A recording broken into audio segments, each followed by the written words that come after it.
Bismillahirrahmanirrahim. Assalamualaikum warahmatullahi wabarakatuh. Innal hamdalillah nahmadu wa nasta'inu wa nastaghfiruh wa na'udzu billahi min syururi anfusina wa min sayyiati a'malina may yahdihillahu fala mudhillalah wa may yudhlil fala hadiyalah. Asyhadu an la ilaha illallah wa asyhadu anna Muhammadar abduhu wa rasuluh amma ba'd. Halo, selamat pagi teman-teman semua. Apa kabar? Semoga kita selalu dalam keadaan sehat walafiat. Dan di sini perkenalkan nama saya Ayu Rizkiana. Alhamdulillah pada kesempatan kali ini saya akan membahas atau mempresentasikan tentang salah satu ulama Muslim di Indonesia, yaitu siapakah beliau?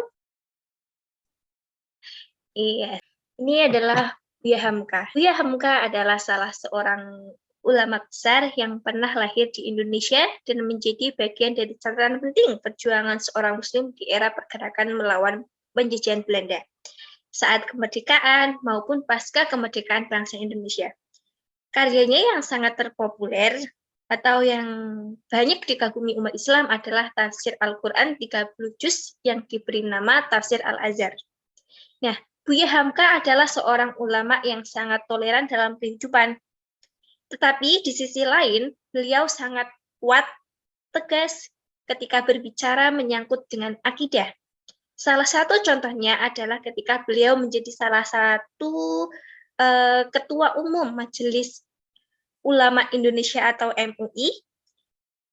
Pada pertama kalinya, dengan berani beliau mengeluarkan suatu fatwa yang sampai saat ini masih menjadi bahan percakapan, diskusi keagamaan, dan bahkan mendatangkan kekaguman. Nah, nasihat dan dakwahnya yang begitu sejuk, membumi, dan aktual, begitu banyak disukai orang-orang, yaitu terutama pada jamaah Masjid Al-Agung Al-Azhar, kemudian ada pemirsa TVRI, pendengar RRI, serta para jamaah lain yang menghadiri taklim-taklim beliau sebagai penceramahnya. Tulisan-tulisannya baik dalam bentuk buku, artikel, opini, hasil wawancara, dan lain yang sebagainya, alhamdulillah masih abadi sampai saat ini. Nah, Buya Hamka bukan hanya seorang ulama, namun juga seorang sastrawan yang sangat produktif di zamannya. Di negeri yang mayoritas penduduknya adalah Muslim, berapa banyak ulama yang juga seorang budayawan, sastrawan, politisi, dan penulis, dan salah satu di antaranya yaitu adalah Buya Hamka. Nah, ini sedikit biografi dari Buya Hamka, yaitu nama lengkap dari Buya Hamka adalah Haji Abdul Malik Karim Amrullah. Beliau lahir pada 17 Februari 1908 yang bertempatan pada kalender Hijriah tanggal 13 Muharram 1326 di Tanah Sirah, yang wilayahnya masuk di Nagari Sungai Batang, Kabupaten Agam, Sumatera Barat. Beliau wafat pada tanggal 24 Juli 1981 dan istrinya bernama Hajah Siti Raham Rasul juga wafat pada tanggal 1 Januari 1971. Istrinya 10 tahun lebih awal dari Buya Hamka menghadap kepada Sang Kholik. Kemudian Buya Hamka, nah di sini saya mengambil sedikit biografinya beliau dari buku ini, buku Ayah dan Buya Hamka ini. Buya Hamka mempunyai anak berjumlah 12, yang 2 diantaranya, Hisham dan Husna, telah meninggal dunia sejak berusia balita. Dan 10 bersaudaranya yang mendampingi Buya ketika beliau masih hidupnya, diantaranya yang pertama itu ada Haji Zaki Hamka, yang kedua ada Haji Rusdi Hamka, ketiga ada Haji Fahri Hamka, keempat ada Haji Aizah Hamka, kelima Haji Ifan Hamka, 6 ada Profesor Dr. Andes Haji Aliyah Hamka, yang ketujuh ada Haja Fatiyah Hamka, kemudian ada Hilmi Hamka, Haji Afif Hamka, dan yang terakhir ada Syakib Hamka. Salah satu kebiasaan Buya seusai menamatkan sebuah buku, yaitu selalu mencatat hal-hal yang dianggap penting untuk menambah wawasan beliau. Dua senjata perjuangan beliau, Buya Hamka, adalah mulut dan tangan yang telah beristirahat selamanya, tintanya sudah mengering, suaranya sudah senyap, tapi jejak tulisan dan ceramah yang akan terus melintasi zaman dan ruang jauh mengunguli umurnya dan keberadaan fisiknya. Sedangkan rohnya kini terbatas dari segala beban ragawi, terbang membumbung ke hadirat Allah, membawa segala kebaikan yang pernah disebabkan dan ditebarkan pada di usianya yang ke-73 tahun 5 bulan. Hamka menutup hikayat panjangnya menyusul orang-orang tersayang. Nah, kemudian ada beberapa kutipan pandangan orang-orang terhadap dia. Yang pertama yaitu di mata anak kandungnya. Yang pertama adalah di mata anak kandungnya, Irfan Hamka atau Buya Hamka ini, beliau adalah sosok yang sangat menginspirasi. Banyak prinsip hidup Buya yang bisa menjadi pegangan moral bagi masyarakat sekarang. Yang kedua ada Yusuf Kala, yaitu Buya Hamka merupakan ulama dan mubalik yang hebat. Beliau ulama besar tetapi tidak menjadi mubalik yang besar. Ceramah beliau tidak pernah sama, bahkan dari 36 sangat hebat. Menurut Ketua Umum MUI, Amidan, Buya Hamka adalah tokoh yang menjunjung tinggi integritasnya sebagai manusia yang beriman. Buya tak pernah kompromi pada masalah akidah. Dan kemudian yang keempat ada Tuti Alawiyah.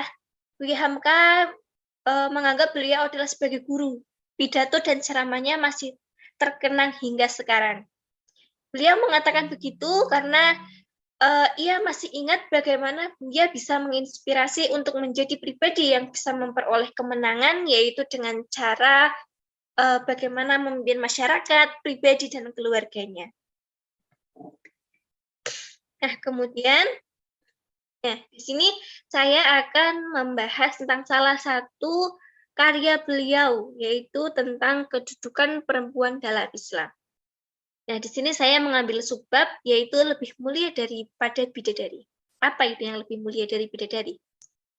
Nah, jadi dua pribadi, seorang laki-laki dan seorang perempuan, digabungkan hidupnya jadi satu, mendirikan sebuah rumah tangga, menegakkan sebuah keluarga dengan syarat dan rukun tertentu yang dinamai nikah. Rasulullah SAW memberikan peringatan kepada si lelaki yang telah selesai melakukan ijab kabul dengan wali si perempuan, supaya dia berlaku baik terhadap istrinya. Sebab sejak ijab kabul itu, tanggung jawab atas perempuan itu pindah daripada tangan orang tuanya kepada suaminya. Nah, di sini ada sabda Rasulullah yang artinya, aku peringatkan kepada kamu agar kamu berlaku baik kepada istri-istri kamu, karena kamu mengambil dia adalah sebagai amanat, dan Allah telah menjadikan halal kehormatnya bagi kamu dengan kalimat Allah. Hadis sahih riwayat Bukhari Muslim. Nah, jadi kewajiban yang telah dipikulkan ke atas pundak si suami itu, si istri itu mempunyai hak sendiri yang dijamin oleh Allah. Artinya, apabila pihak laki-laki yang merasa dirinya lebih kuat itu bertindak sewenang-wenang, sehingga hal si istri itu terlanggar, berdosalah yang melanggar itu kepada Allah dan Rasulnya. Nah, perempuan itu masuk ke dalam rumah tangga yang akan berdiri itu mempunyai hak sendiri. Maksudnya apa? Sejak dia dari memilih jodoh, sudah ada kemerdekaan atau kebebasan pribadi yang dalam istilah modern disebut kemerdekaan atau kebebasan yang memberikan kebebasan atau kemauan terhadap diri kita sendiri, free will, yakni kebebasan pribadi memilih apa yang disukai. Hak ada pada laki-laki seketika akan memilih bakal istri, dan ada bagi si perempuan dalam memilih bakal si suami. Laki-laki bebas memilih orang perempuan yang akan menjadi istrinya. Nah, dalam Islam Sudah ditegaskan sekali bahwa kebebasan itu sehingga seorang laki-laki yang hendak mengawini seorang perempuan dianjurkan terlebih dahulu oleh Nabi Muhammad SAW melihat wajahnya perempuan itu dan boleh juga bercakap-cakap dengan dia atau si calonnya ini beberapa saat di hadapan mahramnya. Kalau semisalkan di dalam pertemuan itu ada tidak persesuaian, boleh atau dapat diurungkan kembali. Di dalam sebuah riwayat atau sebuah kisah bahwa ada seorang perempuan yang bernama Hansa binti Hadam dari perempuan Ansor dikawinkan saja oleh ayahnya, padahal dia tidak suka. Maka pergilah perempuan itu mengadu halnya kepada Rasulullah. Hadis ini pun diriwayatkan oleh jamaah dalam sebuah hadis yang diriwayatkan oleh Ibnu Majah dan Imam Ahmad dan An-Nasai. Dan tersebut bahwa seorang hadis datang kepada Rasulullah SAW mengadu bahwa ayahnya mengawinkannya dengan anak saudaranya untuk mengangkat martabat anak saudaranya itu. Lalu dengan tegas Rasulullah SAW mengatakan kepada gadis itu, terserah kepada engkau. Nah, di sini artinya apa? Kalau engkau tidak suka, akan aku pisahkan kalian. Lalu gadis itu menjawab, aku terima apa yang telah dilakukan oleh ayahku, cuma sekarang aku datang kepada engkau ya Rasulullah, ialah supaya orang-orang perempuan itu tahu bahwa tidaklah mesti terserah kepada ayah saja segala urusan. Jadi segala urusannya itu tidak mesti harus dari ayahnya, karena setiap perempuan itu mempunyai hak atau kebebasan yang dijelaskan tadi tersebut. Maka ulama-ulama fikih dengan jalan ijtihadnya bahwa sebelum berkawin perempuan boleh membuat syarat-syarat terlebih dahulu yang mesti dipenuhi oleh bakal suaminya jika mereka berkawin kelak.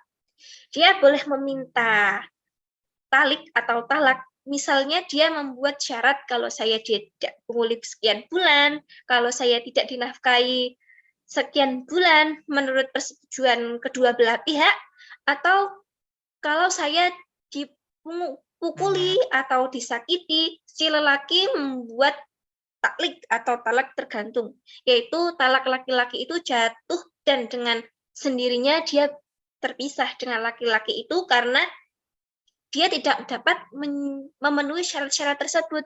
Nah, maka meskipun telah bersatu atau bersuami istri mendirikan rumah tangga, namun hak milik tetap berbeda. Bahkan nama si istri tetap masih dibangsakan kepada ayahnya. Begitu sejak zaman Nabi, begitu sampai sekarang. Nah, maka istri Nabi yang pertama yang beliau kawini sebelum beliau menjadi Rasul, tetaplah Khadijah binti Khuwailid. Tidak dileburkan pribadinya ke dalam nama suaminya, menjadi Khadijah Muhammad. Dan itulah hak dalam Islam yang diberikan kepada wanita. Nah, sekarang pertanyaan gini, lalu bagaimana di Barat yang mempersona atau mempernikahi wanita Indonesia itu? Nah, sampai sekarang apabila seorang perempuan telah bersuami, bukan hanya namanya saja yang lebur ke dalam pribadi nama suaminya, bahkan haknya akan kekayaannya sendiri tak ada lagi. Nah, George Bernard Shaw pernah mengatakan, di saat seorang perempuan bersuami, di saat itu pula sekalian harta miliknya, menurut Undang-Undang Inggris, menjadi milik dari suaminya. Nah, pada minggu kedua dalam bulan Maret 1965, Menteri Kehakiman Prancis telah mengadakan suatu amandemen dalam Undang-Undang Sipil Prancis, bahwa wanita telah boleh memberikan suaranya dalam pemilihan umum kota Baja. Karena ini pun adalah sebuah kemajuan selangkah lagi bagi kemenangan perjuangan seorang wanita. Sekarang wanita sudah boleh mencari pekerjaannya sendiri, dengan tidak perlu menunggu izin dari suami lagi. Dia sudah bebas membeli barang yang dia sukai dengan menyicil, dengan tidak perlu menunggu izin dengan suami. Dia tidak perlu lagi mempersetujukan suami. Jadi semua haknya itu atas kehendak dirinya dia sendiri, hak perempuan tersebut tanpa menyangkut pautkan atas kehendak atau atas izin suami. Nah, Jadi kebanggaan-kebanggaan peraturan orang barat yang menjadikan kita tertawa. Padahal seseorang ulama atau sarjana Islam yang terkenal, Al-Imam Al-Hafiz Ibnu Qayyim Al-Jauziyah, yang meninggal pada tahun 751 Hijriah atau bertepatan pada 1350 Masehi, artinya 7 abad yang telah lalu, telah menyatakan fatwanya demikian. Seorang atau anak gadis yang telah balik dan berakal cerdas, tidaklah boleh ayahnya berbuat sesuka hati terhadap harta kepunyaannya, kecuali kalau dia suka. Dan si ayah tidak boleh bersikeras memaksa mengeluarkan harta anak gadis itu di luar sukanya. Padahal mengeluarkan hartanya semuanya tanpa sukarelanya itu lebih mudah daripada mengkawinkan dengan orang yang tidak pilihannya sendiri tanpa relanya. Di ujung fatwa Ibnu Qayyim itu jelas beliau memakai yang dinamai qiyas aulawi, yaitu sedangkan mengeluarkan harta anak gadis itu walaupun sedikit tanpa relanya lagi tidak boleh. Betapa lagi mengkawinkan dengan orang yang tidak disukainya. Nah, apa yang direnungkan oleh orang-orang modern sekarang kepada Islam yang kadang-kadang menuduh Islam menganjurkan kawin paksa? Apakah mau mereka yang supaya gadis-gadis Islam sekarang membebaskan dirinya dari peraturan Islam, lalu bergaul secara bebas, dan setelah bunting lalu dicari penghulu, lalu perlu disuap atau digosok untuk mengkawinkannya? Ya, pada sebuah hadis yang diriwayatkan oleh Ibnu Abbas, seseorang datang mengeluarkan kesulitannya kepada Rasulullah SAW, yang artinya beliau berkata, "Ya Rasulullah, kami ada atau memelihara seorang gadis yatim. Sudah ada 2 orang yang meminangnya. Yang pertama yaitu orang miskin dan yang kedua adalah orang kaya. Akan tetapi dia lebih menyukainya kepada orang yang miskin dan kami lebih condong kepada yang kaya." Bersabdalah Rasulullah, "Buat 2 orang yang bercinta tidak ada jalan hanyalah kawin. Artinya, kawinlah saja dengan yang disukainya. Habislah perkara atau selesailah masalah." Nah, Ummu Salmah, istri Nabi Muhammad SAW, pernah bertanya kepada Rasulullah sebagai tersebut dalam sebuah hadis, "Manakah yang lebih mulia ya Rasulullah, perempuan di dunia inikah atau anak bidadari di surga?" Rasulullah SAW menjawab, "Perempuan di dunia ini lebih mulia dari anak bidadari, laksana lebih mulia pakaian luar daripada pakaian dalam." Maksudnya bagaimana? Nah, tentu saja sebab perempuan di dunia ini akan masuk ke dalam surga karena apa? Pertama yang ada karena amalannya, karena sholatnya, karena salehnya, karena kesetiaannya kepada suaminya, dan pengorbanannya buat anak-anaknya. Dia mendapat tempat itu dengan tidak mengetahui betapa tingginya nilai tempat yang di dalamnya itu, karena tidak didapatkannya dengan jerih payah dengan perjuangan. Maka, kalau sudah sampai ada perempuan yang menanyakan langsung kepada Nabi sendiri, mana yang lebih mulia perempuan di dunia ini dengan anak bidadari? Dan Nabi menjawab dengan tegas bahwa perempuan di dunia adalah lebih mulia. Cukup sekian pembahasan atau presentasi yang dapat saya sampaikan. Jika ada pertanyaan, bisa langsung chat di kolom komentar. Apabila ada kesalahan atau kekurangan, saya mohon maaf yang sebesar-besarnya. Bila taufiq wal hidayah. Wassalamualaikum warahmatullahi wabarakatuh.